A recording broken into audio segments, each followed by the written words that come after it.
रुको, क्या तुम भी उन्हीं लोगों में से आते हो जो सिंपल मैथमेटिक्स कैलकुलेशंस गलत सॉल्व कर देते हैं? फॉर एग्जाम्पल, अगर मैं तुमसे बोलूँ कि एक दुकानदार ने तुमसे कहा 50% ऑफ एंड एक्स्ट्रा 20% ऑफ, तो इस केस में टोटल डिस्काउंट कितना हुआ? ए 50%, बी 60%, सी 70% या डी 80%?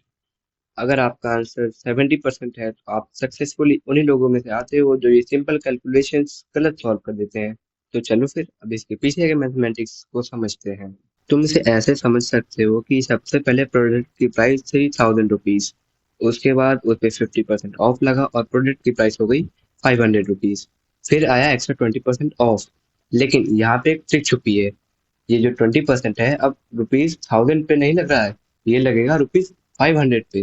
रुपीज 500 का 20% होता है सिर्फ 100 रुपीज। तो इस केस में टोटल प्राइस कितना हुआ? रुपीज 1000 माइनस 500 माइनस 100 यानी कि 400 रुपीज। फिर डिस्काउंट कितना हुआ?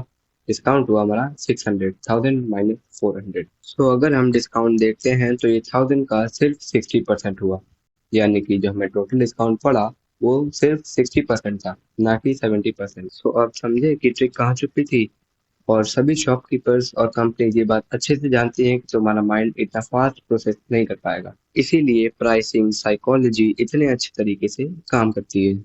और इसीलिए कंपनीज परसेंटेजेस इतना एग्रेसिवली यूज करती है, क्योंकि ह्यूमन ब्रेन बिग नंबर देखता है बट मैथ एक्चुअल रियलिटी दिखाता है।